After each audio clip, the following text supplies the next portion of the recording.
Raymond Costa had owned the Bluebird Diner for 32 years. At 59, he knew every creak of the floorboards, every quirk of the old espresso machine, every story behind every regular customer's usual order. He thought he knew his employees, too. That's why finding Natalie Harper asleep in the storage room at 6 in the morning stopped him cold. She was curled on a pile of clean linens, still wearing her red work shirt and the black stockings from her waitressing uniform. Her auburn hair fell across her face, and even in sleep, there was a tension in her shoulders that spoke of exhaustion deeper than one long shift could explain. Raymond stood in the doorway, his hand still on the light switch he hadn't yet flipped. Natalie was 28, one of his best workers. Always on time, always smiling, always volunteering to take the extra shifts no one else wanted. He thought she was just ambitious. Saving money, perhaps. Now he wondered what he'd missed. He backed out quietly and went to start the coffee. The morning sun was just beginning to paint the diner windows gold. In another hour, the breakfast rush would begin, and the place would fill with the comfortable chaos of clattering dishes and overlapping conversations. But for now, it was just Raymond and the secret he'd stumbled upon. 20 minutes later, Natalie emerged from the storage room, her face freshly washed, her hair pulled back. She'd changed into a clean shirt she must have kept stashed somewhere. When she saw Raymond at the counter, she froze. "Morning, Natalie," he said, keeping his voice gentle. "Mr. Costa, I can explain." "Sit down first." "Coffee." She hesitated, then slid onto one of the worn vinyl stools. Raymond poured 2 cups and set one in front of her. They sat in silence for a moment, both wrapping their hands around the warmth. "How long?" Raymond asked. Natalie stared into her coffee. 3 weeks. "You've been sleeping here for 3 weeks?" "Not every night. Just when I worked the closing shift. It seemed easier then." She stopped, her jaw tightening. "Then what?" The story came slowly in pieces, like something too heavy to carry all at once. Natalie's apartment building had been sold. The new owners had tripled the rent, and she couldn't afford it on her wages. She tried to find something cheaper, but everything required first month, last month, and a security deposit she didn't have. "I gave my landlord everything I'd saved," she said, her voice barely above a whisper. "Begged him for more time, but he said his hands were tied. I had 2 weeks to get out." "Your family?" Raymond asked, though he already suspected the answer. "My mother's in a nursing home upstate. Early onset dementia. I send her money when I can. My father," she shook her head, "he's not in the picture. There's no one else." Raymond remembered his own father, who'd worked himself to exhaustion to keep their family fed during the lean years. He remembered being young and proud and terrified, trying to hide their poverty from neighbors who seemed to have everything together. "Where are your things?" he asked. "Storage unit. It's paid through the end of the month. After that," she shrugged, a gesture trying to pretend none of this mattered. "Why didn't you tell me?"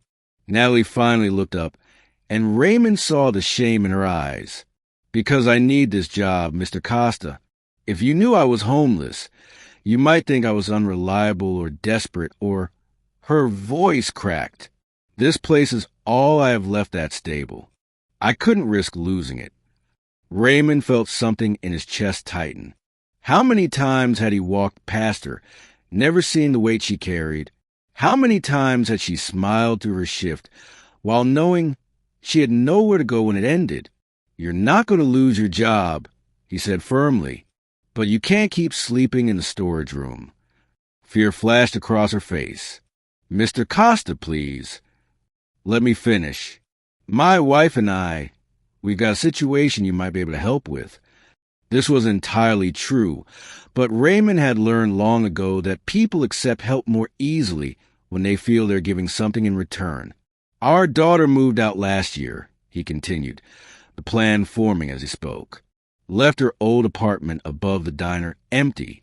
We've been meaning to rent out, but Rita, my wife, she's been worried about strangers living right overhead. She likes her peace. Natalie was watching him now, hardly daring to hope. You could stay there, Raymond said. Rent-free for now, until you get back on your feet. In exchange, you could help Rita with some things. She's been having trouble with her knees, needs help with grocery shopping, that sort of thing. Mr. Costa, I can't accept charity. It's not charity. It's employment. You'd be helping us solve a problem. He leaned forward. Natalie, I've been where you are. Not exactly the same, but close enough. I know what it's like to be so tired you can barely see straight, to be one disaster away from losing everything. Someone helped me once. Let me pass it forward. Tears spilled down Natalie's cheeks. Why would you do this for me? Raymond thought about the diner, about the community it had been for 3 decades. Not just a place to eat, but a place where people looked out for each other, where the elderly Mr. Peterson always left exact change plus $1 for whoever served him, where young mothers could bring screaming babies and no one judged, where teenagers could sit for hours over 1 cup of coffee while they figured out their futures. Because that's what we do here, he said simply. We take care of our own. The breakfast rush came and went. Between orders, Raymond called his wife and explained the situation.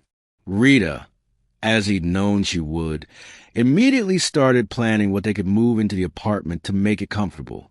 At lunch, Raymond pulled Natalie aside and handed her a key. Take a break. Go up and look around. It's not fancy, but it's clean and warm, and it's yours for as long as you need it. Natalie stood holding the key like it was made of something precious and fragile. I don't know how to thank you. You thank me by accepting help when you need it, by remembering that asking for support isn't weakness. And someday, when you're on steady ground again, you help someone else. That afternoon, while the dinner prep began, Natalie went upstairs. Raymond heard her footsteps overhead, slow and wondering. When she came back down, her eyes were red, but her shoulders were straighter. There's a window that looks out over Main Street, she said, and the bedroom has this beautiful old mirror. And she stopped, overwhelmed. It's perfect. Over the next few weeks, Raymond watched Natalie transform, not in big dramatic ways, but in small ones that mattered more. The tension left her face. She laughed more easily. She stopped volunteering for every single shift, giving herself time to rest. She helped Rita with groceries and errands, and the 2 women formed a friendship that had nothing to do with the arrangement and everything to do with genuinely enjoying each other's company. 3 months later, Natalie came to Raymond with an envelope. I want to start paying rent, she said. Not market rate. I'm not there yet, but something. I need to contribute. They negotiated an amount that was fair without being burdensome.